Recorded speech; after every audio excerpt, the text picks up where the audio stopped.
धरातल पर लाई ना, उन्होंने एक एक कार्यों को किया। और हेमंत सोरेन जी के पीछे जिस तरीके से मेरी बहू ने, कल्पना सोरेन, आज महिला सशक्तिकरण के प्रतीक हो गए, आज शहरों की आवाज बन गई है, हर लोगों की उम्मीद बन गई है। तो इसीलिए जिस तरीके से वो नेतृत्व मिलकर, झारखंड ही एक ऐसी पार्टी है जो यहाँ नफरत की नहीं, विकास की बात करती। बीजेपी के पास कोई विकास के मुद्दे नहीं है, नेतृत्व नहीं है। क्या विश्व शर्मा जैसे गुंडे यहाँ बैठेंगे? क्या वो करेंगे? क्या थैला खोल के आएंगे? क्या रैगिंग करेंगे? क्या करेंगे? अब तो जितना तंग करना था झारखंड के बेटा को कर लिया, जितनी यातनाएं देनी थी दे दी, जवाब अब उन्हें मिलेगा। अरे भाई, हरियाणा में आप 1,40,000 वोट आपने रैगिंग की, एक सीट पर 18 वोट से आप चुनाव जीते। 1,000 से 600, 400, 300 वोट, 200 वोट, 18 वोट पर आप हरियाणा में लगभग आप 40 सीट पर जीते हैं। मात्र 1,40,000 सीट का 1.5 लाख वोट का डिफरेंस है कांग्रेस और बीजेपी के बीच।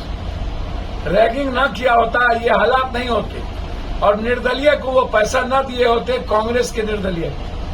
ये बीजेपी की गुंडाई होती है कि वो निर्दलीय खड़ा करके वो हमेशा इस तरह की रैगिंग करती है, और यहां भी करने की उन्होंने प्रयास किया। तो सोरेन जी को जिस तरीके से सम्मान दिया, हेमंत जी ने अपने परिवार को नहीं बनाया, अपनी पत्नी को नहीं बनाया, अपने भाई को नहीं बनाया, उन्होंने एक वर्कर को बनाया जो लीडर थे, चंपई सोरेन, और उन्होंने पीठ में खंजर भोग दी। और भोगवाने वाले कौन थे? उसके पीछे किसकी भूमिका थी? दिल्ली की। ये बिहार, यहां झारखंड की ना सरकार बनेगी, दिल्ली की नहीं ना। तो फिर दिल्ली और असम के गुंडे यहां क्या करेंगे? उसका जवाब पुरजोर दिया जाएगा।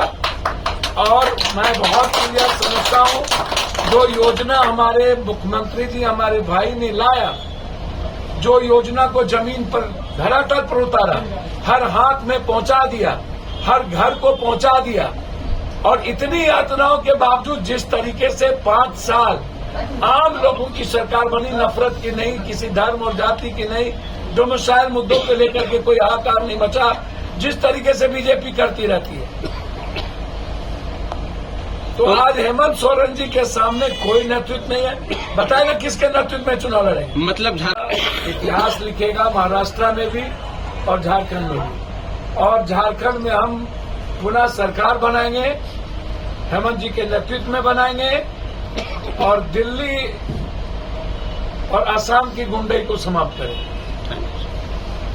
चलिए सर, बताया जाए क्या विधानसभा चुनाव झारखंड में 2 चरणों में होने वाला है? आप आज देवघर पधारे हैं, बाबा बैजनाथ से क्या कामना की है? सबसे पहले ये बताइए। बस हमारा भाई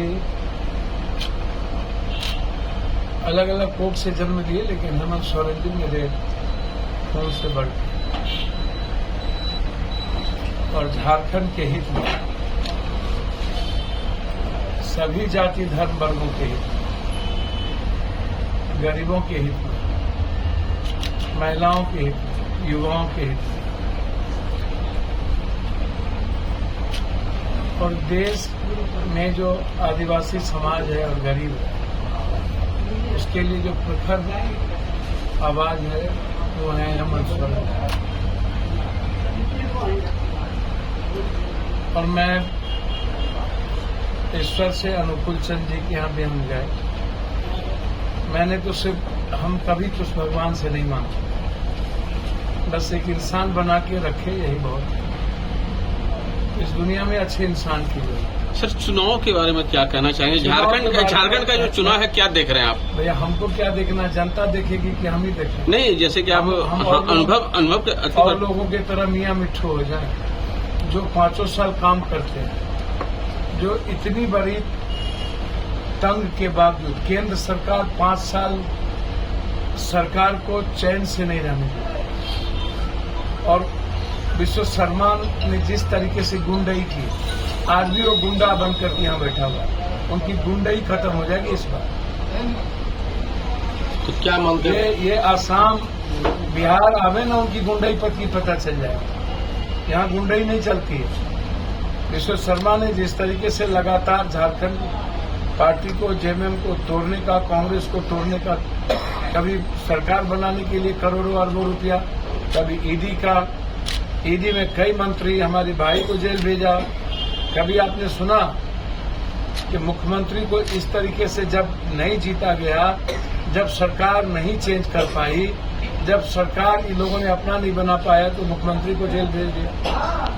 तो झारखंड की जनता गुस्से में है। क्या लग रहा है इस बार का जो चुनाव होगा? हेमंत सोरेन जी के नेतृत्व में। लेकिन विपक्ष तो जैसे कि आपने आपको आवास लाया, तो उन्होंने गोगो योजना लाया, दीदी गोगो योजना लाया, वो उसके एवज में तो वो भी तो काम कर रहा है। भैया हेमंत सोरेन जी ने नहीं वो सर अच्छा नहीं लगा। राजकमल, ए राजकमल जी यहाँ बाहर फॉर्चूनर किसका है? राजकमल सम्मानित का